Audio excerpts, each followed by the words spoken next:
नमस्कार। भारतीय शिक्षण मंडल के आधिकारिक फेसबुक से मैं डॉक्टर राजेश बिनीवाले आप सबका सहर्ष स्वागत करता हूं। भारतीय शिक्षण मंडल ने इस पैंडेमिक के लॉकडाउन सिचुएशन में एक व्रत लिया था कि हम बड़े प्रतिष्ठित ख्यातनाम वक्ताओं को बुला के उनके तरफ से प्रबोधन करेंगे और उनके विचार सुनेंगे।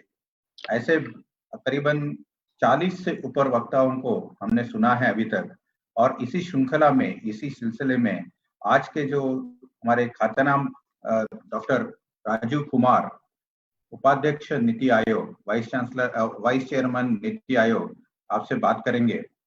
मैं संक्षिप्त में डॉक्टर राजीव कुमार जी का परिचय कराता हूं।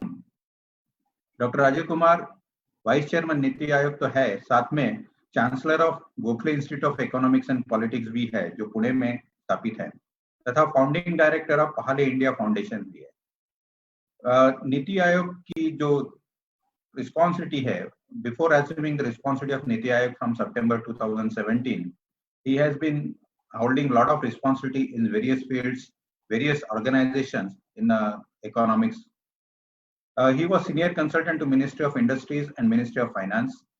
He was principal economist to Asian Development Bank, chief economist of Confederation of Indian Industries (CII), director and chief executive of Indian Council for Research on International Economic Relations, and Secretary General FICCI, which was just before assuming the responsibility at Niti Aayog.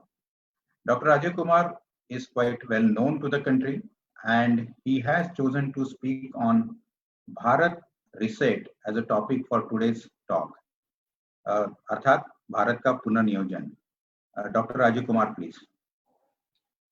Rajesh ji, बहुत बहुत धन्यवाद, और मेरे सभी दोस्तों को, सभी सुनने वालों को बहुत बहुत धन्यवाद, बहुत बहुत नमस्कार। और बहुत बड़ा सौभाग्य है कि मैं भारत शिक्षण केंद्र के प्रावधान से यहाँ आपके साथ ये इंटरेक्शन कर पा रहा हूँ। और जो टॉपिक मैंने चुना वो भारत रीसेट, वो भी जो है वो हमारी इस पैंडेमिक का, इस महामारी का ही एक तरह से आउटकम है, क्योंकि this is become clear now that business as usual after 70 years of our post-independent development will not do, because the pandemic has been like a tide. When the tide goes out, the low tide comes. When the low tide happens, it shows all the weaknesses, all the dirt, all the filth that there is in the sea. Similarly, the pandemic has, unfortunately for us, shown all the weaknesses that we have in our society, in our economic establishment, in our way of doing things. Just as an example, we now realize with great vividity that nearly 80% of our workers are simply below the radar. हम लोगों को एक साफ विदित हो गया है कि सारे के सारा जो हमारा अभी तक जो फोकस था, जितने भी हमारे ऑर्गेनाइजेशंस हैं और जो वगैरह, वो सब ज़्यादा से ज़्यादा 20% वर्कर्स के लिए उनका फोकस है, उनका वो उस पर केंद्रित है, और 80% जो है उनका एक तरह से पता ही नहीं हमको, ना हमारे पास कोई उनका डेटा है, ना हमारे पास उनका ये पता है कि वो कैसे रहते हैं, उनके किस तरह से वो काम करते हैं, कैसे उनका जीवन व्यापन होता है। तो ये सूरत अब चल नहीं पाएगी, ये सूरत नहीं चल सकती, क्योंकि हमें कुछ ना कुछ इस तरह से करना पड़ेगा। तो इसके जो भारत रिसेट की जो बात मैंने करी वो ये कि ये एक हमें नए सिरे से सोचना पड़ेगा। मेरे विचार में we have to go back to the drawing board in some sense. और इसके लिए मैं शुरुआत करना चाहता हूँ वाकई अपनी इस आज़ादी की धरोहर का, जो हमें आज़ादी मिली 1947 में, उसके पहले 300 साल तक हम जो है वो एक कॉलोनियल रूल में थे।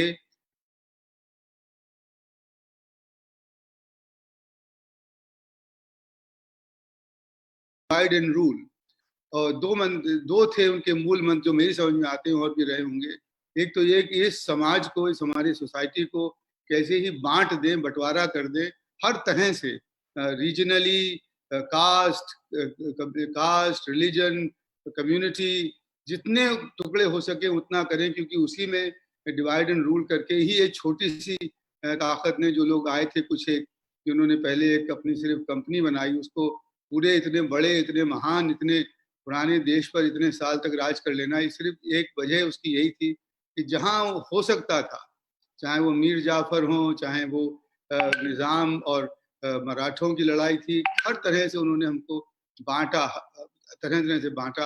तो एक तो ये उनका मन था, और दूसरा उनका मन था कि हमें एक हीन भाव पैदा कर देना, कि हम इस काबिल नहीं हैं कि हम अपने भविष्य को खुद चला सकें, और जिसके बारे में सबका इसका सबसे बड़ा, I think the most famous statement there was Winston Churchill, who was of course very much against any independence, and who said, give these people 10 years and they will come back to us with a begging bowl to rule over us again.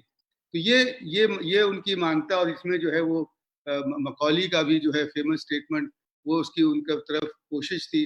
उसके पहले जो भी कुछ हुआ हमारे इतिहास में, उसमें कभी भी भारतवर्ष की अपनी भारतवर्ष की अपनी प्रखंड जो है वो ग्लोरियस ट्रेडिशन पे कभी किसी ने सवाल नहीं उठाया।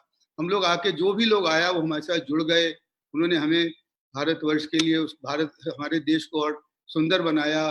कुछ जो भी कुछ हुआ वो हुआ, मगर सब लोग मिल, जैसे भी रहते थे सब मिल के रहते थे। दारा शिकोह थे, उन्होंने भी उपनिषद का संस्कृत में फारसी में ट्रांसलेशन किया। हम लोग ने, जो हमारी जैसे मेरी कम्युनिटी है उत्तर प्रदेश की, हमने फारसी सीखी, अरबी सीखी, उनका हमने उनके सूफी संतों का मजा उठाया। हम लोग मिलकर, बुद्ध जैन सब मिलकर, हमने पहले जब यूरोप में भी क्रिश्चियनिटी नहीं बनी थी, वो 3rd AD में बनी थी, उससे पहले सेंट थॉमस एक्विनास आके ने केरला में वो चीज हमारे शुरू करी। जो जोरास्ट्रियंस थे वो इजराइल से आए। हम लोग एक मिल के रहने वाले लोग थे, और हमें इस एक बात का एक अपनी बड़ा एक गर्व था कि हमारी एक ऐसी प्राचीन और बहुत ऊंची किस्म की जो है हमारी सभ्यता है, जिसके लिए हम कभी भी किसी की तरफ नहीं देखते थे। मुझे सबसे बड़ी बात बताते हुए बहुत फक्र है कि जब मैं चीन पर काम करता था एशियन डेवलपमेंट बैंक में, तो उन्होंने मुझसे एक बार ये कहा कि doctor Kumar, let me tell you, we have not taken anything from anywhere in the world except from India. हमने सिर्फ आप ही की सभ्यता से सीखा है, और एक हमारा अगर एक कोई वो आप हम पर उपकार है किसी का, तो वो आपका है। उस जगह से शुरू होकर हम ऐसी अवस्था में आ गए, ऐसी जगह पे हम पहुंच गए कि हमें ये अपने ऊपर विश्वास ही नहीं रहा कि हम किसी काबिल हैं। एक ऐसी इंफीरियरिटी कॉम्प्लेक्स, ऐसी हीन भावना हमें दे गए कि अगर अंग्रेजी नहीं आती तो आप जिंदगी में ऊपर नहीं बढ़ सकते, अगर आप ठीक से, हम लोग अपने अच्छी तरह से टाई नहीं बांध सकते, तो आपका कोई उसमें कहीं का कंट्रोल नहीं, आपके ऊपर कोई, मतलब आप किसी काबिल नहीं हैं, और अगर आप कांटा छुरी से नहीं खा सकते तो फिर मतलब आप क्या बात कर रहे हैं। तो ये इस स्थिति में हमें लाके खड़ा कर देगा। उसके ऊपर गांधी जी ने बहुत कोशिश करके, और यहाँ पर मैं बहुत सराहना करूंगा, और मैंने अपनी किताब में भी लिखा है, इसलिए मुझे कोई इसमें वो नहीं है कि गांधी जी ने और साथ ही में राष्ट्रीय स्वयंसेवक संघ ने बहुत जबरदस्त काम किया अपनी संस्कृति को बनाए रखने के लिए, मगर वो बहुत हद तक मेन स्ट्रीम नहीं हो पाए, और ना होने की वजह से ये हुआ कि ये दोनों चीजें हमारी आपस में अभी तक बनी रही हैं। और आप देखें, अगर अपने आप को खोज कर, if you introspect a bit, you will see that so far today we don't have any link language in our country but English, and that's a reality. तो इसको बदलना होगा। ये भारत रीसेट की एक नींव है। अगर ये दोनों चीजों को हमने, अपनी इस मानसिकता को, मेंटालिटी को, अपनी इस माइंडसेट को नहीं बदला, तो हम, जो हमारी अपेक्षा हमसे की जाती है कि आने वाले 40 साल में हम दुनिया में जो अपना इस विश्व की प्लेटफॉर्म पर, on the world platform, the role we have to play, because we will not be able to do so, because we will always be looking to others to give us the direction in which direction to go. We'll never be able to, we have not done, and we will not be able to look at our own ground reality to come up with our own solutions, and to come up with our own creative solutions going forward. और ये भी मानना हमें, आप समझ लीजिए कि बहुत मुश्किल ही होगा इस बात से होना कि अगर ये ना हो कि 1947 में जब हम 100 साल अपनी मनाएंगे अपनी आज़ादी के, तो भारत कम जरूर देश में, विश्व में दूसरी या तीसरी आर्थिक पावर होगा, आर्थिक शक्ति होगा। और अगर ये खैर हम हमेशा बहुत इतने 100% नहीं कह सकते, क्योंकि हम पता नहीं क्या हम लोग अपने साथ कर लें, क्या हमारे ऊपर आपदा आ पड़े, मगर मुझे पूरा यकीन होगा। और अगर वो होता है तो हमें अपनी ही बुनियाद पर, अपनी फाउंडेशन पर, अपने आप को एक ये सब हीन भावना को हटाकर और सबको साथ रखकर, सारे जितने भी भारतवासी हैं उन सबको साथ रखकर आगे बढ़ना होगा। तो ये एक बहुत बड़ा भारत का रीसेट हमें चाहिए, जिसके लिए हम बात कर सकते हैं। दूसरी जो मैं बात करना चाहता था, दूसरा जो मैं 7 बातें करूंगा, मेरे 7 I have a 7-point agenda for Bharat reset. The second one is to reset our governance, reset the form of our governance. ये जो वर्ड्स अभी तक इस्तेमाल किए जाते हैं, द रूलिंग पार्टी, तो कौन सी रूलिंग पार्टी, किसके ऊपर रूल कर रहे हैं? कौन रूलिंग नहीं है, वो हमारे they are the party in office. अभी तक ये बात चलती आ रही है। और मैं कह भी सकता हूं कि कई जगहों पर अभी भी ये बताया जाता है कि भाई कानून आपके लिए नहीं है, आप तो कानून बनाते हैं। ये चीजें पुरानी थी, कॉलोनियल पावर के लिए ठीक थी, ये एक आजाद जनतांत्रिक देश के लिए ये उचित नहीं है। वो पुरानी बात मंत्रा की याद आती है कि कोई नृप होए हमें का हानि, दासी छोड़ न बनियो रानी। वो बात अब नहीं चलेगी, क्योंकि हम दासी बनने वाले लोग नहीं हैं। हम आजाद, हम खुद मुख्तार, हम जो है वो लोग हैं जो कि अपना भविष्य अपने हाथों में पकड़े हैं। और जो भी हम लोग हमारी सरकार चला रहे हैं वो हमारे रिप्रेजेंटेटिव हैं, और अगर वो हमारे रिप्रेजेंटेटिव हैं तो हमारे लिए उनको जवाबदेही बनती है। They have to be accountable to us, and this accountability should be almost on a daily basis, not on a 5-yearly basis. This accountability has to be at the lowest levels, the 3 levels of government, the center, the state, and the Panchayati Raj institutions of the urban local bodies. They have to be accountable to the constituents. ये accountability और साथ में transparency हमें जो है वो हमें बहुत जरूरत लाना पड़ेगी। और इसके लिए मैं समझता हूं कि इसके लिए जो है वो हमें वो बहुत काम करना है, बहुत मेहनत करना, और फिर से एक रीसेट की आवश्यकता है। और इस रीसेट के लिए क्या है कि अभी तक हमने एक बहुत ही लीगलिस्टिक व्यू ऑफ अपना बना रखा है अपनी डेमोक्रेसी का, कि लॉ पास कर दिया, कानून पास कर दिया, then all is done, everything is done if we are able to pass a law. We passed the Anti-Dowry Act, I don't remember when, but we did not carry forward the social revolution of Raja Ram Mohan Roy to give our women the kind of empowerment and the kind of status that we do. बहुत अच्छी बात है हमारे यहाँ कहना कि यत नार्या पूजनते तत् रमयन्ते देवता, मगर ये सच्चाई में कहाँ है? और हमें we have to do this, we have to prove this, and that's the second reset that we need to go. The relationship between those who are governing and those who are governed has to change now, and has to change on a very dramatic basis. But unless and until we do that, I don't think we'll be in a position to take our due position in the society. The third, friends, the third point, the third reset that I'm looking for, and I hope you will all agree, is the reset in our whole development approach. That the entire economic development is the responsibility of the government or the governments. And this is what was happening during our national movement. From 1857 onwards, the fight against the British powers were in the hands of either some feudal lords, और राजा रजवाड़ों के हाथ में थी, या फिर वो बाद में कुछ जमींदारों के हाथ में आई, या फिर एक ऐसा क्लब बना जिसको कि इंडियन नेशनल कांग्रेस कहते थे 1881 में। कुछ से फायदा हुआ नहीं, कहीं हम लोग आगे बढ़ नहीं पाए। 1919 में मेरे ख्याल में दांडी मार्च हुई थी, या गांधी जी जब 1916 में उन्होंने अपना रेल यात्रा पूरी करके जब पहला भाषण BHU में दिया था, उसके बाद से हमने अपनी स्वतंत्रता संग्राम को एक जन आंदोलन में बदला।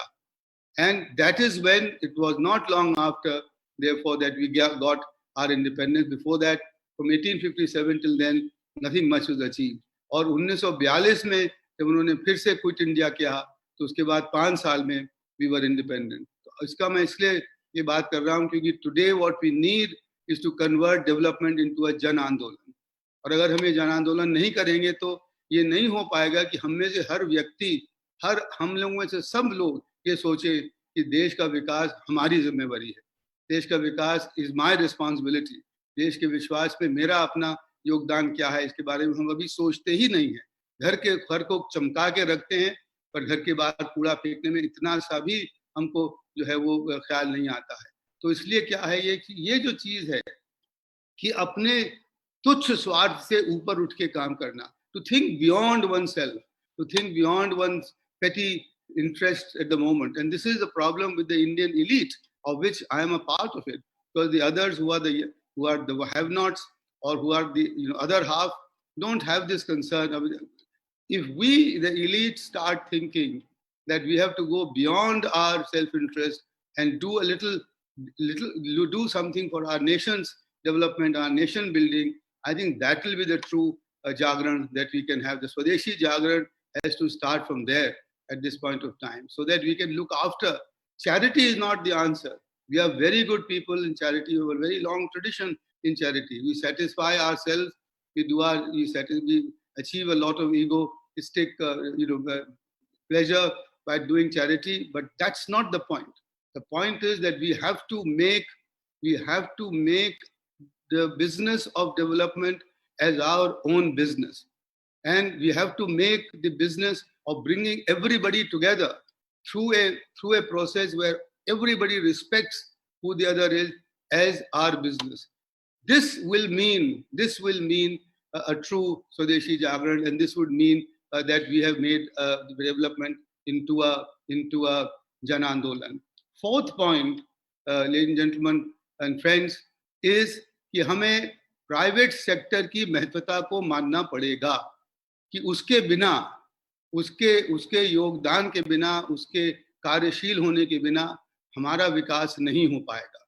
और देखिए, मैं इस समय में क्योंकि अर्थशास्त्री हूँ तो मैं उसी की तरफ आता हूँ, और बाकी बहुत सारे मुद्दे भी हैं, मगर मैंने एक बड़ी बात करके मैं चाहता हूँ कि उसको फोकस पे करा जाए।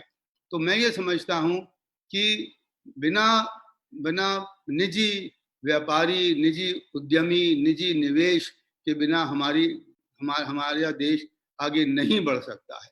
और अभी तक क्या हुआ है कि 1956 के बाद से जब इंडस्ट्रियल पॉलिसी रेजोल्यूशन आया, और जिसमें ये आया कि commanding Heights of the economy will be taken and by the public sector, तब से हमारे देश में एक स्टेट कैपिटलिज्म की सी बात शुरू हो गई, और एक ये अस एंड देम का बहुत बड़ा डिवाइड खड़ा हो गया।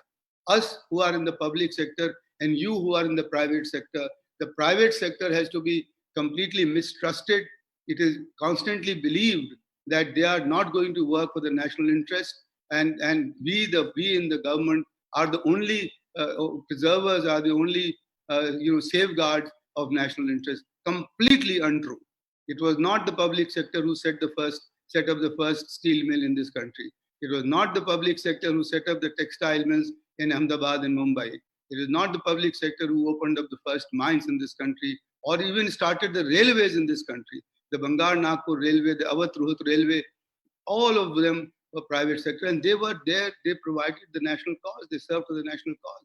हालत ये है कि आज़ादी के दिनों में, during the independence movement, हमारी स्वतंत्रता की लड़ाई में, there was no problem in Gandhi ji staying in the Birla House, और सब लोग को ये मान्य था, और सब मिलके काम करते थे। आज वो हालत है कि हम बड़े बड़े हमारे उद्योगपतियों का नाम लेके एक तरह से इस्तेमाल ऐसे करते हैं कि जैसे कि वो कोई एक मतलब तुच्छ बात, अगर किसी को गाली सी बकती हो तो हम उसका नाम लेके बात करते हैं। नतीजा ये है कि इस देश में हमारे जो निजी निवेशक हैं, हमारे जो निजी व्यापारी हैं, हमारे जो निजी उद्यमी हैं, उनको कोई भरोसा ही नहीं है कि इस देश में जो है वो उनका भविष्य आगे बढ़ेगा, और हमेशा डर लगा रहता है कि कब कौन सा कानून उनके ऊपर ऐसा पड़े। मैं आपको एक उदाहरण देना चाहता हूँ। अभी हम लोग देख रहे थे, और ये कोविड का ही सिलसिला है, जिसमें ये पता लगा है कि हम अपने API में, जो इसे कहते हैं एक्टिव प्रोडक्ट प्रोसेस इंग्रेडिएंट्स, मतलब जो इंटरमीडिएट प्रोडक्ट्स हैं हमारी ड्रग्स के, वो अब हम 90 से 95% चीन से आयात करते हैं। ये चीज़ पहले नहीं थी।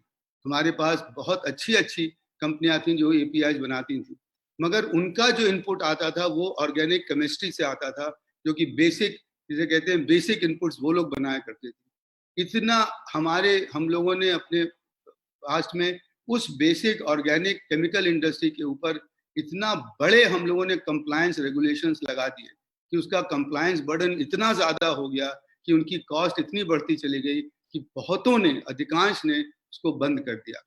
जब वो बंद हो गई तो उसके बाद ये जो एपीआई प्रोड्यूसर्स थे, जैसे आईडीपीएल हरिद्वार में थे और कई सारे निजी क्षेत्र में भी थे, उनको अपना एपीआई जो है वो उनको वो बेसिक इंग्रेडिएंट्स इंपोर्ट करना पड़े, वो उनके लिए इकोनॉमिकली फीजिबल नहीं था। नतीजा ये कि सब ने वो एपीआई बंद करके वो जो है वो सारे एपीआई प्लांट्स बंद हो गए और हम अब चीन से करने लगे। ये क्यों हुआ? ये इसलिए हुआ कि हम लोगों ने इसके अस एंड देम के चलते में और मिसट्रस्ट में, और ये समझकर एक हमारी जो एक तरह की जो ब्यूरोक्रेसी थी उसके तरफ से या बाकी लोगों को मिलकर ये हो गया कि प्राइवेट सेक्टर को अपनी जगह पर रखा जाए, तो इसलिए उसको कंट्रोल में रखा जाए बनिस्बत इसके कि उसको प्रोत्साहन दिया जाए। यही चीज मेरे रिश्तेदार थे, पहले बहुत अच्छा बनाते थे, सब काम बंबई में करते थे, उसके बाद वही जो है वो अब 2 कंटेनर चीन से आयात करके बेचते, अपनी फैक्ट्री उन्होंने बंद कर दी। कई जगह ऐसा हुआ है। मेरे दोस्त मनीष सबरवाल जो बेंगलोर में टीम लीज चलाते हैं, उन्होंने एक उनके वेबसाइट पर है टीम लीज की 57,000 कंप्लायंस हैं हमारे देश में उद्योगियों के ऊपर, 16,000 रेगुलेटरी 16,000 क्लियरेंसेज हैं अगर उन्होंने सारे राज्यों का मिला के जो किया है। तो ये कब तक के कैसे होगा? ये तो बिल्कुल मतलब एक तरह से हमारी जो एक हमारे उद्योग का, हमारी इनोवेशन का एकदम गला घोटने की सी बात है। ये हटाना पड़ेगा, ये बहुत बड़ा रीसेट है जिसकी आवश्यकता है। True India Inc will emerge only when we remove this mistrust and we talk with each other, we talk together, we work together and create a platform like Japan did after the Second World War, when on the basis of METI's platform, the industry and the government and the academia came together. आज इसकी वजह से ये नतीजा हो गया है कि हमारे देश में निजी क्षेत्र में R&D अनुसंधान करीब खत्म सा हो गया है। 0.7% ऑफ जीडीपी हम लोग खर्चा करते हैं R&D के ऊपर, जबकि कोरिया 3.7 या 4.2 करता है। हमारे अब 70,000 पेटेंट फाइल होते हैं, चाइना के 16 लाख पेटेंट फाइल होते हैं। मगर ये सब क्यों हुआ?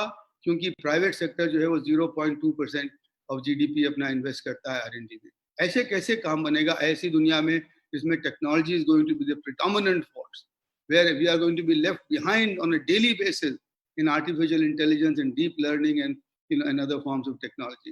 तो ये जो चीज़ है वो हमें, और इसके साथ में ये बात भी है कि जो मैं कई बार कहता हूँ कि हमें ये भी मानना पड़ेगा कि जो भी निवेशक, चाहे वो अपना डोमेस्टिक हो या फॉरेन हो, अगर हमारे देश में वो जो है वो अगर एम्प्लॉयमेंट पैदा करता है और हमारे लिए टेक्नोलॉजी लाता है नीचे, और हमें उसका स्वागत करना चाहिए। और ये पहला, इसके लिए अब लेट मी इसी से कनेक्टेड मेरा पांचवा पॉइंट है, अब वो है कि हमारा डेवलपमेंट गोल और डेवलपमेंट एजेंडा।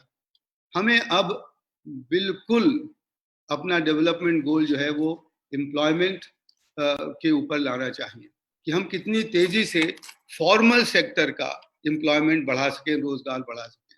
हमारा डेमोग्राफिक डिविडेंड की हम बात करते थकते नहीं है, मगर अगर हम अपने नवयुवक और नौजवानों को हम अच्छा रोजगार नहीं दे सकते, उनकी आकांक्षाएं इस समय आसमान को छू रही हैं। उनमें से अधिकांश लोग अब बहुत छोटे बिल्कुल अनऑर्गेनाइज्ड, जिनमें जहाँ पर कोई वर्किंग कंडीशन का मसला ना हो, जहाँ सोशल सेफ्टी नेट ना हो, जहाँ पे कोई उनके आगे बढ़ने का तरीका ना हो, वो उस तरह की किस्म की नौकरियां नहीं करना चाहते हैं। वो दिन अब बहुत जल्दी अभी भी चले गए और जल्दी चले जाएंगे, जबकि कहा जाता है भाई रामू मुंडू ये वो तुम्हें वो ढाबा, छोटी दुकानें, कोयले की टाल, इस पर काम करने वाले बच्चे नहीं मिलेंगे, क्योंकि पिछले 10 साल में हमारा प्राइमरी एजुकेशन एनरोलमेंट 100% से अधिक हो चुका है, जो पहले कभी नहीं था। अब अधिकांश बच्चे हमारे सेकेंडरी स्कूल से पढ़कर आ रहे हैं और उनका एक्सपोजर इंटरनेशनल बहुत ज्यादा हो चुका है। उनकी आकांक्षाएं, उनकी इच्छाएं, उनके aspirations have now which we have to meet, and we have to create the employment. If we generate enough employment, growth will happen on its own. And in this case, my big reset issue is that we must remove this dualism that exists between the informal and the formal sector. ये हमको हटाना ही पड़ेगा। 92% या 88% Arjun Sen Gupta committee की report ने कहा था लोग इनफॉर्मल सेक्टर में काम कर रहे हैं। इनफॉर्मल सेक्टर का मतलब होता है कि एक भी लेबर लॉ, कोई भी सोशल सिक्योरिटी कंडीशन, किसी किस्म की सेफगार्ड कोई भी अप्लाई नहीं होता है। उनका कुछ उनको पता नहीं कि कल क्या होने वाला है। बहुत दर्दनाक स्थिति है कि आप अभी भी जाइए, बहुत शहरों में, मेरे ख्याल में दिल्ली में भी होता है कि चौराहे पे लोग जो है वो अपने औजार लेके छोटे मोटे या बिना औजार के खड़े हो जाते हैं, एक लेबर की बाजार जैसी, और उसमें से लोग आके उनको दिन में अगर नौकरी मिले तो ठीक, काम मिले तो ठीक है, वरना नहीं मिले। ये मेरे ख्याल में this can not go on like this. और इसी से जुड़ा हुआ जो मसला है वो है हमारे कृषि क्षेत्र का। और उसमें जो मसला जो कृषि क्षेत्र का है वो ये है कि हमारे उसमें बहुत हद तक डिसगाइज अनएम्प्लॉयमेंट, 43, 44, 50% वर्क फोर्स कहते हैं लोग कृषि क्षेत्र में जुड़ा हुआ है। उसका योगदान हमारे जीडीपी में 18% है। आप समझ सकते हैं कि कितना वहाँ पर, किस हद तक की उसकी वहाँ बैकवर्डनेस है। और उसमें कैसे उसको हम मनरेगा पे आगे कब तक हम लोग काम चला पाएंगे। ये मनरेगा जो है वो, ये जो अनएम्प्लॉयमेंट गारंटी है, उसको जितना वो कम हो उतनी हमारी सक्सेस की निशानी है। और वो कम करना, तो कृषि क्षेत्र का मॉडर्नाइजेशन, उसके लिए अब सरकार ने जो कुछ अनाउंसमेंट्स किए हैं और जिनको जल्दी से जल्दी हमें पारित करना है, उन संशोधनों को, उन सुधारों को, जिससे कि किसानों को सुविधा मिले।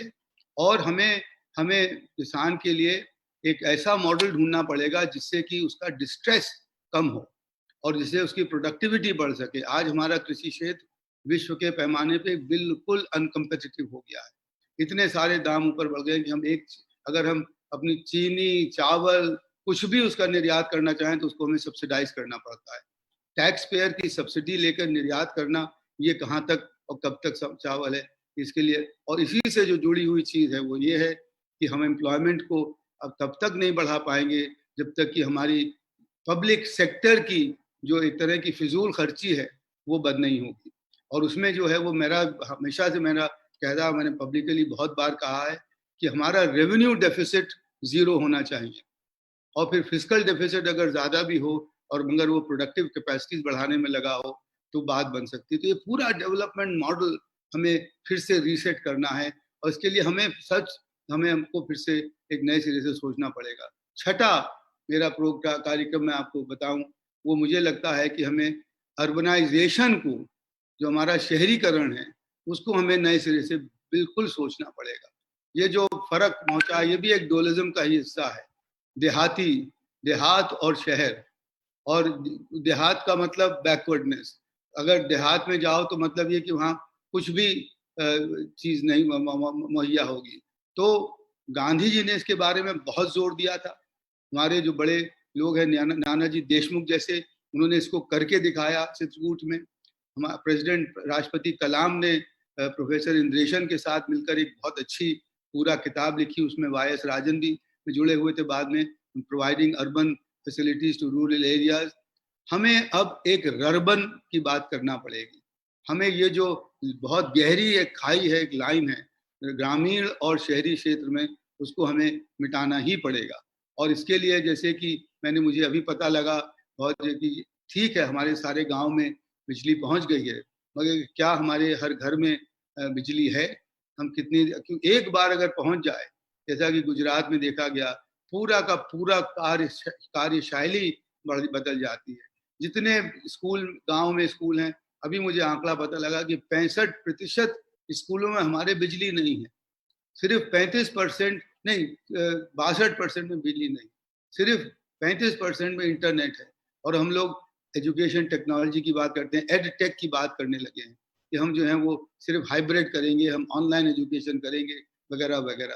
तो ये जो रूरल एरियाज में हमें एक नए सिरे से काम करना पड़ेगा। इसमें जो बड़ी चीज़ है वो ये है कि हम जो गांधी जी ने जैसे एक एग्जाम्पल दिया था सेल्फ सफिशिएंट विलेज का, हमें शायद उसको सेल्फ रिलायंट विलेज कह के चलना पड़ेगा। और सेल्फ रिलायंस और सेल्फ सफिशिएंसी में फर्क इतना है कि सेल्फ रिलायंस वो होता है जो कि अपना सारा खर्चा से ज्यादा आमदनी पैदा कर पाता है। वो जैसे कि एक इकोनॉमी सेल्फ रिलायंट तब होती है जबकि उसका एक्सपोर्ट इंपोर्ट से ज्यादा हो। सेल्फ सफिशिएंट आज की दुनिया में कोई भी नहीं हो सकता और ना हमें उसकी कल्पना करना चाहिए। मगर सेल्फ रिलायंट जो है, जैसे कोरिया है, जापान है, चीन है, सारे तरह की चीजें आयात करते हैं। पूरी एनर्जी, रिसोर्सेज, नेचुरल रिसोर्सेज सब अपनी import everything, but they export much more. Today, China therefore has nearly, something like $1 trillion worth, nearly $500 worth of, current account surplus, trade surplus. And so did Japan during the 60s, 70s, 80s, 60s, 70s and 80s, and Korea. तो ये जो self reliant village है, तो उससे हमारे जो वहां पर जो रहने वाले हैं उनकी प्रोडक्टिविटी अपने आप बढ़ेगी, और उनकी प्रोडक्टिविटी जो बढ़ेगी अपने आप, तो उसकी वजह से उनका जो आमदनी का जो लेवल है, क्योंकि हमें ये मान के चलना चाहिए कि हमें जीडीपी के मैक्सिमाइजेशन की जरूरत नहीं है, मगर कम से कम हमें हर व्यक्ति को, हर कैपिटा इनकम को 5, 6, 7, 8 कोई भी एक तय करके उतनी डॉलर पर कैपिटा तो हमें बनानी ही पड़ेगी उनको एक अच्छा जीवन देने के लिए। हम जितना कोशिश करें और पब्लिक गुड्स की कंजम्पशन बास्केट में जगह बढ़ाएं, बेटर क्वालिटी ऑफ स्कूल, जैसे मेरा अपना स्वयं मानना है कि सारे स्कूल, सारा शिक्षा पद्धति जो है वो हमें सरकारी होना चाहिए, क्योंकि इक्वालिटी ऑफ अपॉर्चुनिटी उसी से आती है और बहुत हाई क्वालिटी होना चाहिए। आप किसी अच्छे विकसित देश में देख लें, चाहे वो रूस हो, जापान हो, चीन हो, अमेरिका तक में जो सबसे अच्छी यूनिवर्सिटीज है और जो सबसे अच्छे स्कूल्स भी हैं, वो निजी क्षेत्र के वो प्रॉफिट मोटिव से नहीं चलाए जाते। तो इसी तरह से हमको गांव में भी यही करना पड़ेगा।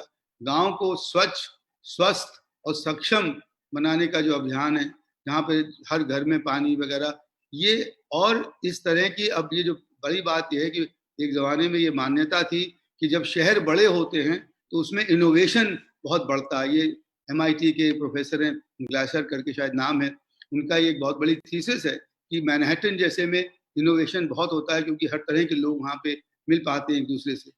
वो चीज अब टेक्नोलॉजी से सब्स्टिट्यूट हो गई है। हम लोग अब सब क्लाउड में मिल सकते हैं, जैसे अभी मिल रहे हैं, हम लोग सब क्लाउड में मिल सकते हैं और ये मिलना हमारा और बेहतर होता ही जाएगा दिन पे दिन। तो हमें इसके लिए एक जगह रहने की आवश्यकता अब नहीं रही है, जो कि अर्बनाइजेशन की बेसिक प्रेमिस थी। तो हम लोग रह सकते हैं दूर, हम लोग प्रकृति के साथ रह सकते हैं, हम लोग जहाँ के हैं वहां रह सकते हैं, और तभी भी आपस में हमारा आदान प्रदान इतना ज्यादा हो सकता है आने वाले दिनों में कि हमें उसकी कमी ना हो कि हम आपस में मिलकर नए विचार नहीं ला पाए। दोस्तों, मेरा जो आखिरी सवाल है वो है कि हमें एक नए सिरे से सोचना पड़ेगा, क्योंकि जो वेस्टर्न मॉडल है वो है मैन कॉन्करिंग नेचर, और इसका मार्क्स ने बहुत बड़ा कहा था कि ultimate contradiction is between man and nature. हमारे भारतवर्ष का जो पुराना रहा है वो है मैन इन नेचर, और हम लोग नेचर के, प्रकृति के साथ चलने वालों में से लोग हैं। हम शुरू से अपने आप को एक प्रकृति का हिस्सा मान कर आए हैं। और ये जो वसुधैव कुटुंबकम की बात है, तो मतलब उसमें और बहुत जगह इसका विवरण मिलते हैं कि कैसे प्रकृति जो है, हम लोग तो वो हैं जो कि नाग देवता भी मानते हैं, जो कि हमारे जगदीश चंद्र बसु ने ये भी पहले करके दिखाया कि पेड़ों में किस किस्म की जान है, और वो काम सारा रूसियों ने उसको इतना आगे बढ़ाया, वो हमारे देश में इत्तेफाक नहीं बढ़ पाया आगे। ये बहुत अफसोस की बात है, इसीलिए क्योंकि वही जो मैंने पहले बात कही थी कि उस हीन भावना की वजह से उन्होंने करके दिखाया था कि कैसे हर लीफ में एक ऑरा होता है, क्रैनियन इफेक्ट रशियंस ने निकाला। तो वसुधा नेचर के साथ रहकर, और इसमें गांधी जी का प्रिंसिपल नॉन वायलेंस का आता है that your non violence should extend to your relationship with nature। उस पर आप अत्याचार ना करें, उस पर आप वायलेंस ना करें, आप उसको इस तरह से रहें कि उसको वो भी पुष्पित, सुशोभित, शस्य श्यामलाम वो भी बनी रहे। आज इस देश में पानी की कितनी बड़ी किल्लत हो गई, 92% पानी हमारा कृषि के क्षेत्र में जाता है, और वहाँ इतना ज्यादा बर्बाद होता है कि आप नहीं पूछ सकते। जिस देश में इतनी सुंदर, इतनी बड़ी नदियां हों, जिसमें हर साल प्रकृति इतनी ज्यादा वर्षा की संपदा हमको देती हो, वहां पर पानी की आज ये हालत हो, ये देखकर बहुत अजीब लगता है और बहुत सोचने की बात है। मगर 60 साल से विश्वेश्वरैया साहब का जो एक बड़ा सपना था कि हम नदियों को कनेक्ट कर लेंगे, और नेहरू जी ने भी एक बार कहा था गोरखपुर की एक स्पीच में, जब वो बाढ़ में देखने गए थे, कि वो दिन आएगा जबकि मैं नदियों को सपेरे की तरह, जैसे सपेरे सांप को लपे बांध के रखता है, मैं उसको बांध के रखूंगा। वो सब अटल जी ने कहा इसी के बारे में। आज छोटी छोटी लड़ाई की वजह से बुंदेलखंड की जो नदियां हैं, केन, बेतवा, सोन, उन पर हम लोग उनको नहीं कनेक्ट कर पा रहे। कई बार मेरी भी मीटिंग हुई एमपीज के साथ, मगर वो आगे चीज नहीं बढ़ पा रही। कब ये हम लोग कर पाएंगे? तो ये जो प्रकृति के बढ़ाने की बात है, उसका जो मुझे आज मुझे कहना ये है कि उसकी जो एक बड़ी कड़ी है वो है कि अपने कृषि को अपने जो है वो एक ऐसा बनाना जिसमें कि जो नेचुरल रिसोर्स हैं उसके वो कम से कम लगे। तो मेरा आज एक बहुत बड़ी चुनौती जो मैं लेके चल रहा हूँ वो है कि अपने एग्रीकल्चर सेक्टर को केमिकल फ्री एग्रीकल्चर बनाना, रसायन मुक्त कृषि का आगे करना। और इसमें कम से कम 30-40 लाख किसान बड़ी अच्छाई से इसमें काम कर रहे हैं और ये हो सकता है।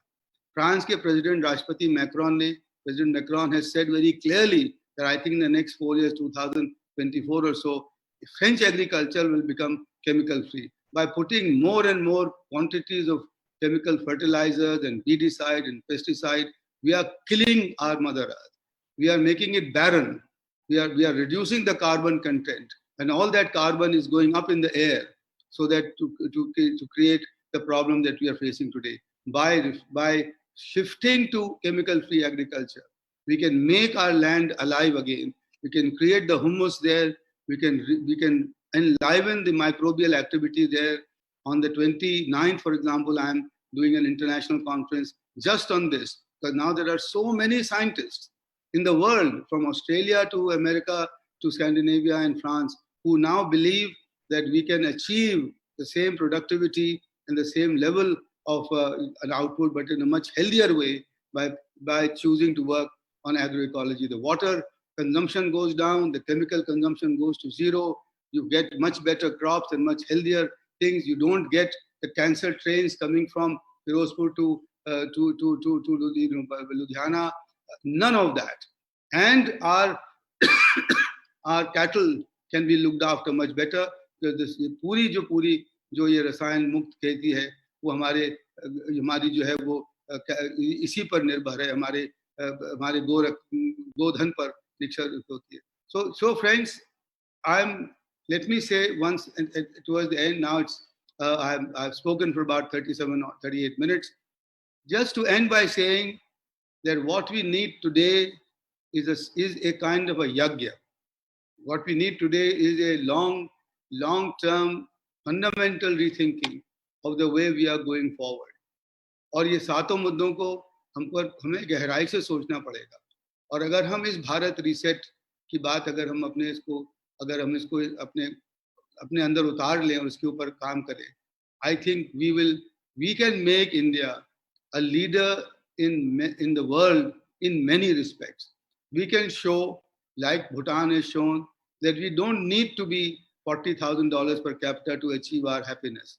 We don't need to be growing, all sorts of chemically rich, food to make our agriculture grow the way we can. We can clean our rivers. We can make water available to all, etc., etc. But the most important thing, मैं आपसे आग्रह करता हूं कि आज हमारी इस generation के ऊपर ये उत्तरदायित्व है, क्योंकि वरना ये बहुत मुश्किल हो जाएगा कि अगले जनरेशन के लिए हम एक धरोहर सौंप के जाएं जिसमें कि कम से कम भारत एक नई दिशा की तरफ अग्रसर हो. Thank you very much. बहुत बहुत धन्यवाद आपका. धन्यवाद राजीव जी. आपका उद्बोधन बहुत ही सुंदर रहा. काफी सारा रिस्पांस रहा है इसमें और काफी सारे क्वेश्चंस आए हुए हैं. विश्वजीत,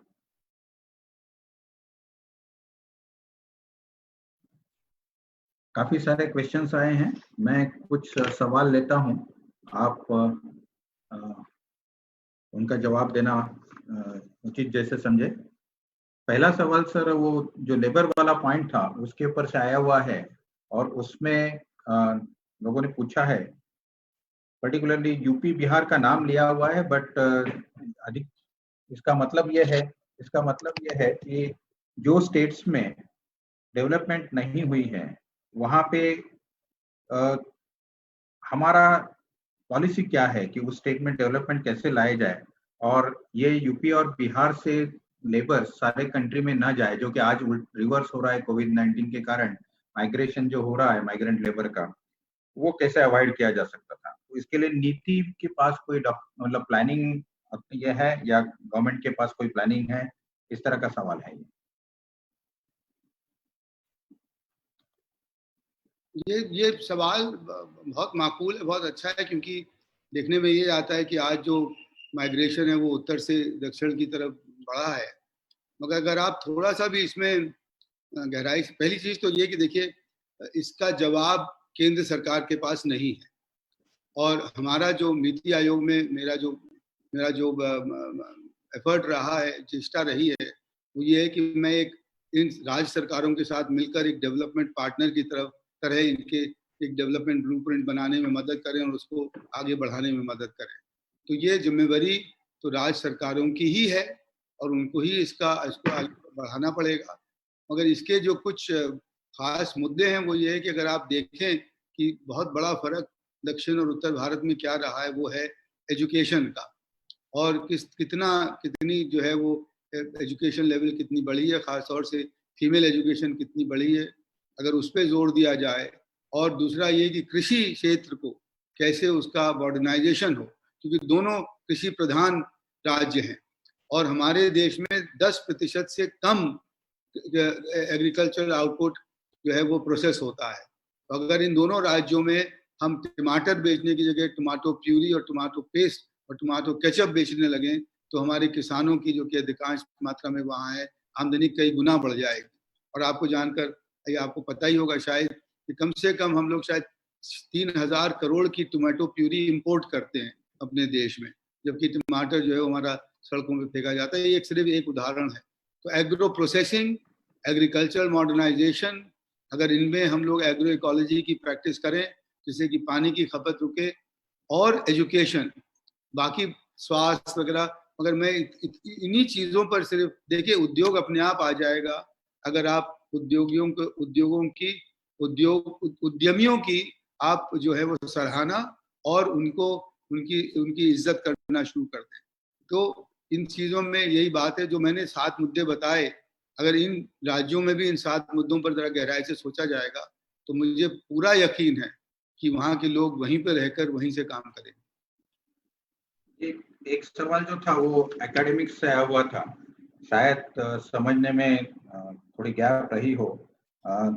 आपने कहा था कि इंग्लिश नहीं आती है तो हमें न्यूनगंड लगता है कि इंग्लिश नहीं आती है, हमारे लिए दिक्कत है। तो शायद सवाल इस तरह से पूछा गया है कि आर वी सेइंग दैट कि we don't want English and we don't want to multilingual? No, not at all. Not at all.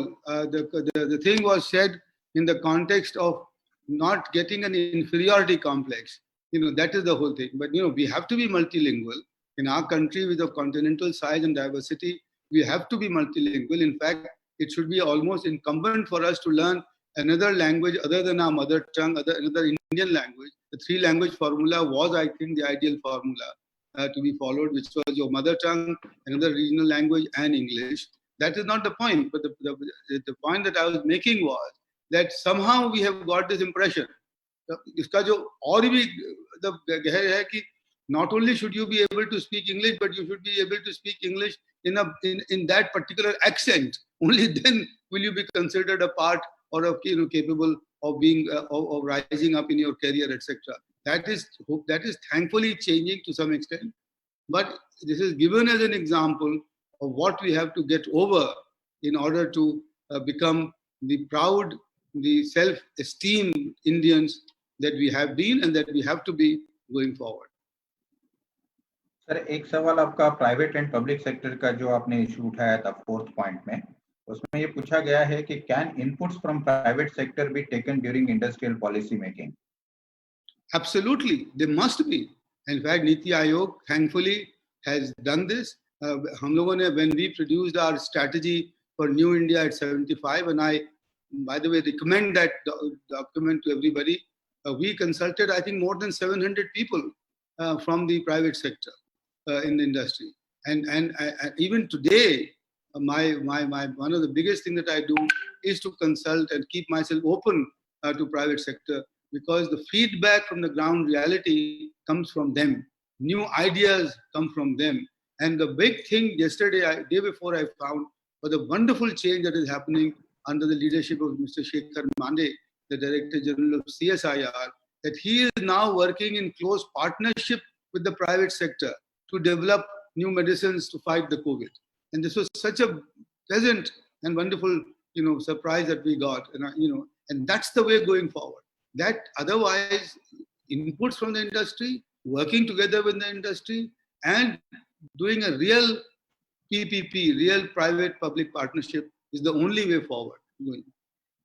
एक सवाल जो आपने अभी CSR का एग्जांपल दिया, इसी को लेके था, बस CSR को नहीं, बट सवाल was why can't do away with the division of public and private sector? तो जो आप ये कह रहे हैं कि वो we are actually doing away with it in some way, so that is what, if you want to comment on this.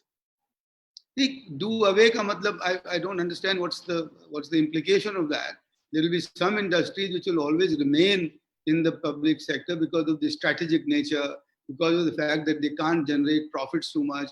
For example, R&D, the world over, is a public sector activity. It is funded and financed by the public sector because market always underfunds it. There are several very erudite books written on this and thesis research done on it. So it has to be there. Defense and law and order and development there will have to be public sector. But the mistrust between the public and the private sector, and this is where I want to add now what I hadn't been able to say before, that the private sector will also have to start with the process of self-regulation to show that they are themselves conscious of the fact that they need to do things in a particular manner, and they don't need an external ankush. They don't need an external compliance regulatory framework to do what they are meant to be doing. And that's the way to go forward. Sir, एक question innovation के concern में आया हुआ है कि innovation जो patent filing होता है हमारे यहाँ, we take lot of time, whereas internationally there is a shorter time period for filing the patent. तो इसमें टेक्नोलॉजी का प्रोपोगेशन होने में दिक्कत होती है. So can we do something with the inline ministry for taking up this process in rapid manner? I believe the time has been reduced very sharply. I was actually going over it with the concerned ministry, which is the DPIIT, and I believe the patent office is now working at a much more efficient manner than it was in the past. Yet, if there are issues there, please do send me the suggestions, and I promise to take it up with the concerned persons. Sir, एक सवाल sir, आपका development agenda वाला point था, उसके ऊपर बड़ा उचित सवाल आया है कि most of the countries after this COVID-19 are having introvert policies now. They want to make it in their country for their own consumption. तो क्या हम लोग इंट्रोवर्ट जाए, क्या हम लोग वैश्विक भी रहे अभी इस समय, मतलब लोगों इंटरनेशनली वेलकम करें या केवल इंट्रोवर्ट ही रहे? इंट्रोवर्ट का कोई ऑप्शन है नहीं. जो मुल्क अभी कम से कम 80% 82% अपनी एनर्जी इंपोर्ट करता है, और जो हम लोग का जो है वो हमारी जो ग्लोबल स्केल जो हमारी एक्सपोर्ट की जो हमारी कोशिश रहनी चाहिए, तो उसकी वजह से हमारा इंट्रोवर्ट होना, ये जो मैंने आपको बताया था, distinction between self sufficiency and self reliance, हमें सेल्फ रिलायंट होना है. सेल्फ सफिशिएंट का हमारे कोई विकल्प वैसे वाकई है नहीं, क्योंकि फिर हमारे जैसे देश में खास तौर से ये सेल्फ सफिशिएंसी की बात कहाँ तक पहुंचेगी ये भी पता नहीं, क्योंकि हम तो एक कॉन्टिनेंट हैं. अगर कहीं यहाँ से बढ़कर फिर जो है वो राज्यों में चली जाए, फिर किसी और तो इसका कोई भरोसा नहीं है. तो हमें तो वैश्विक रहना ही पड़ेगा. हम ऐसा देश है कि हमारे कई एक राज्य बहुत सारे देशों से बड़े हैं. हमें आंतरिक व्यापार और अंतर्राष्ट्रीय व्यापार दोनों पर हमें बहुत जो है वो हमें बहुत आगे उसको बढ़ावा देना पड़ेगा और उसका एक आंतरिक हिस्सा बन के रहना पड़ेगा. We'll have to be an integral part of this, and let's face it that for a very long time we will have to continue to import technology in our country. Let's not fool ourselves that we can become technologically self-sufficient or self-reliant anytime soon. because we have lost a lot of time, and to make up for that and to catch up for that, we would have to continue to promote technology imports. And if we are going to do that, technology plus your energy plus other natural resource requirements, plus also the opportunity for our skilled labor force to be able to contribute to other parts of the world, becoming introvert is not an option in my view. Sir, एक सवाल आपका rural urban और जो agriculture वाला point था उसके ऊपर भी है कि what are the steps for making agriculture profitable, और उसके साथ का एक सवाल जो है, जो उसके साथ कॉम्प्लीमेंट्री सवाल है, मैं उसको भी पढ़ लेता हूँ कि उन्होंने कहा था कि जो प्रोडक्टिविटी इंक्रीज वाला मामला था, इसी के कारण केमिकल्स का यूज बढ़ गया है. So how do we balance, मतलब एक प्रॉफिट और एक productivity and use of chemicals. बहुत दिनों बाद, बहुत वर्षों बाद इस सरकार ने बात करना शुरू करी कि कृषि उत्पादन बढ़ाने की नहीं, मगर कृषकों की आमदनी बढ़ाने की बात प्रधानमंत्री ने शुरू करी. और वही एक तरह का एक बेसिक कोर एजेंडा है. और उसको बढ़ाने के लिए 3 तरह की चीजें हैं. एक तो कॉस्ट ऑफ प्रोडक्शन कम हो, हमारी यील्ड्स बढ़े और उनकी प्राइस रियलाइजेशन बढ़े, जैसे कि अगर क्वालिटी बेटर है तो प्राइस रियलाइजेशन बढ़े. और तीसरा उसका वैल्यू एडिशन उस पर हो पाए. मेरे ख्याल में 3 करीब एक तरह से कॉम्प्रिहेंसिव एजेंडा एग्रीकल्चरल इनकम्स बढ़ाने के लिए हो सकते हैं. तो जिसकी मैंने बात करी कि मुझे अभी तो जो समझ में आया है वो ये है कि कॉस्ट ऑफ प्रोडक्शन बढ़ाने के लिए water conservation, power conservation and chemical conservation, वो तीनों चीजें हमें करना पड़ेंगी जिससे कि कॉस्ट ऑफ प्रोडक्शन कम हो. अगर ये करते हैं हम तो हमारी यील्ड्स जो हैं वो गिरेंगी नहीं. ये बात अब देखी जा रही है कि वो यील्ड्स, ऐसा नहीं है कि वो ये देखिए, ये प्राकृतिक कृषि और ऑर्गेनिक कृषि में बहुत बड़ा फर्क है. वो यही है कि ऑर्गेनिक में कहा जाता है कि 2-3 साल तक आपका उत्पादन या उत्पादकता कम होती है. ये मल्टी क्रॉपिंग वगैरह की वजह से जो प्राकृतिक कृषि का अपने जो मूल है उनसे हमारी ये उत्पादकता नहीं बढ़ेगी और उसकी क्वालिटी बेटर होने की वजह से प्राइस रियलाइजेशन बढ़िया होगा. मैं हिमाचल के कई किसानों को जानता हूँ जो कि अब सब्जी इस तरह से उगाते हैं तो उनको दुगना तिगना उनके दाम उनको घर बैठे मिलने लगे. वहाँ पे व्यापारी आके उनके हाथों हाथ लेके जाते हैं. तो ये मेरे ख्याल में एक तरीका वो है. दूसरा जो आपने कहा कि जो आपने बात उठाई कि क्या आपने कहा कि प्रोडक्टिविटी इंक्रीज में केमिकल्स का यूज हो रहा है, मगर बात यही है ना कि अब उसके हम बहुत जबरदस्त एक डिमिनिशिंग मार्जिनल यूटिलिटी की बात है. हम डिमिनिशिंग मार्जिनल रिटर्न से बहुत बिल्कुल पहुंच गए हैं. अब हमें हर साल उसमें ज्यादा इस्तेमाल करना पड़ता है और यही वजह है फार्मर की डिस्ट्रेस की. और मैं आपको बहुत सारे उदाहरण दे सकता हूँ कि जिसकी वजह से ये हो गया है. और मेरी अपनी समझ में, हालांकि इजराइल वगैरह का हाइड्रोपोनिक एग्रीकल्चर और GMOs वगैरह की कई सारे टेक्नोलॉजिकल एडवांस हो रहे हैं, मगर मेरा अभी व्यक्तिगत मन हमारा जो है वो प्राकृतिक कृषि की ओर है, क्योंकि मैंने जो उसके कमाल अपनी आंखों से देखे हैं. मैं समझता हूँ कि उसको अगर हम पूरे देश में उसका अगर हम रेप्लिकेट कर सकें स्केल पर तो जो है वो हमें बहुत बड़ा फायदा होगा और विश्व में भी हमारी मान्यता बढ़ेगी और इसकी मांग बढ़ेगी. सर, एक सवाल जो आपने टच किया था कि यूज ऑफ टेक्नोलॉजी से हम लोग जुड़ जाएंगे और अर्बनाइजेशन की आवश्यकता और नहीं बढ़ेगी, हमें एक जगह पे आके काम करना पड़े, एक जगह पे मिलना पड़े, जैसे क्लाउड में मिल सकते हैं आपने कहा था. तो ये अगर हमको हमारे रूरल एरिया तक पहुंचाना है, हमारे ग्रामीण एरिया तक पहुंचाना है, तो उसमें हमें मैसिव इन्वेस्टमेंट लगेंगी. तो ये हम कैसे करेंगे, मतलब अभी आज की स्थिति से लेके. राजेश जी, इसका तो प्रयोजन ऑलरेडी है. जो भारत नेट का कार्यक्रम है, इसमें कहा जा रहा है कि 2.5 लाख ग्राम पंचायत हम ऑप्टिकल फाइबर से कनेक्ट करेंगे, जिसमें कि शायद 1,20,000 अभी कनेक्ट हो भी गई. बहुत पीछे चल रहा है कार्यक्रम को, उसको और बहुत तेजी से उसको हमें बढ़ाना है. और हर गांव में हमने कहा है कि कम्युनिटी CEC क्या कम्युनिटी जो भी सेंटर कहलाते हैं वो बनेंगे. अगर हमारा ये ऑप्टिकल फाइबर और बैंडविड्थ बढ़ जाता है और आने वाले दिनों में हमारे 5G का प्रचलन हो जाता है, तो कोई वजह ही नहीं है कि हमारा कोई भी शहर, कस्बा, गांव, हेमलेट इससे कनेक्ट ना हो पाए. और हम गांव में बैठे हुए अपने विद्यार्थी को यूनाइटेड स्टेट्स की लाइब्रेरी और कांग्रेस पहुंचा सकते हैं उसके घर पर। ये बात बिल्कुल मुमकिन, ये बात बिल्कुल अब पॉसिबल है, ये बिल्कुल मुमकिन है, हो रही है, बहुत सारे देशों में हो रही है। कि जैसे आप स्कैंडिनेविया में जाइए तो दूर दराज के वहां पे छोटे छोटे गाँव में लोग बैठे वहीं पे काम करते हैं, उनको शहर आने की जरूरत ही नहीं पड़ती, वहीं से कंट्रीब्यूशन करते हैं। और साथ में अगर इसमें आप इनहैंस्ड रियलिटी और वर्चुअल रियलिटी जोड़ लें, जिससे कि लैब्स भी रेप्लिकेट हो सकती है, जिसके ऊपर हमने अभी परसों नीति आयोग में हम लोगों ने एक अच्छा बात करी, एक अच्छा सेशन लिया। तो आने वाले दिनों में तो इन शहरों की आवश्यकता पड़ेगी ही नहीं, क्योंकि सारे आइडियाज हमारे जो हैं वो इसी से जनरेट हो सकते हैं। और ये जो कहा जाता था कि urban conglomerates are necessary for innovative thinking, उसकी मेरे ख्याल में वो बाउंड्री हम लोग क्रॉस कर सके होंगे। और दूसरी आखिरी चीज ये है कि अभी जो एडिटिव मैन्युफैक्चरिंग शुरू हुई है, not the डिस्ट्रक्टिव वन, जो पहले जो 3D प्रिंटिंग वगैरह की बात हुई है, उसमें पूरी की पूरी मैन्युफैक्चरिंग भी हो सकता है आने वाले के दिनों में हम छोटी छोटी जगहों पे कर सकें।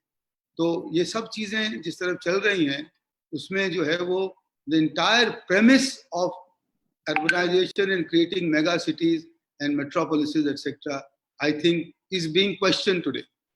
And we should be at the forefront of this because our transition is still far from complete and we can take that route. मैं आपको एक उदाहरण इसमें देता हूँ कि केरला में मैं गया अभी कुछ दिनों पहले, बात जब हो रही थी, तो हमारे ऑफिशियल रिकॉर्ड में केरला का अर्बनाइजेशन 33% है सिर्फ।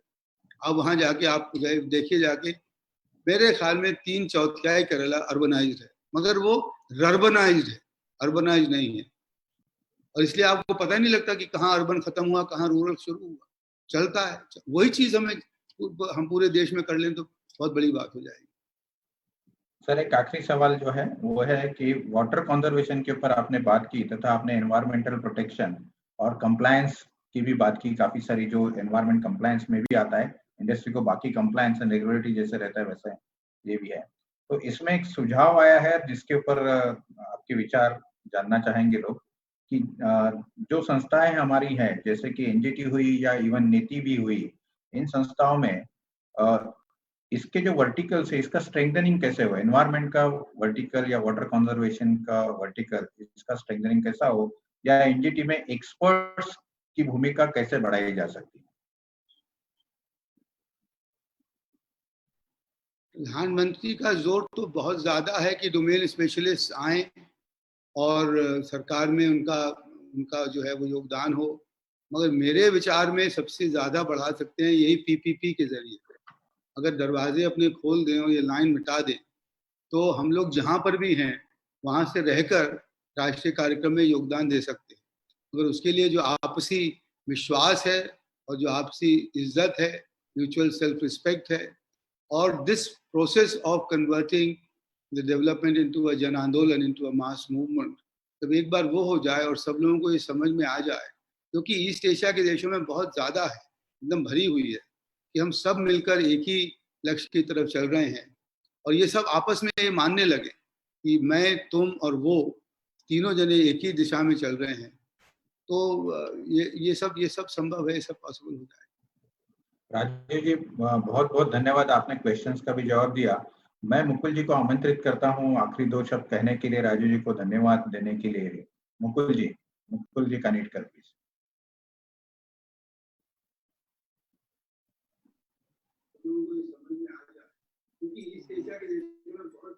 हाँ, नमस्कार। मुकुल जी, वीडियो शुरू करना पड़ेगा।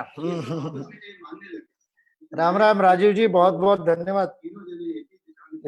धन्यवाद जी, बहुत अच्छा आपने विषय यहाँ पर रखा हमारे सबके सामने। मैं यहाँ हमारे युवा कार्यकर्ताओं के साथ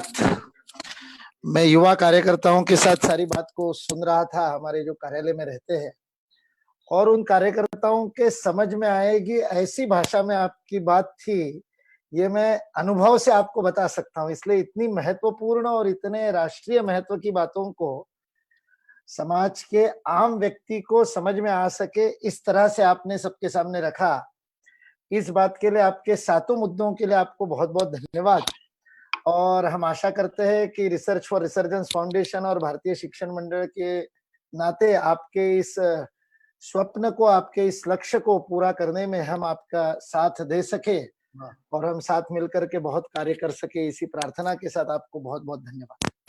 बहुत धन्यवाद आपका, बहुत धन्यवाद मुकुल जी।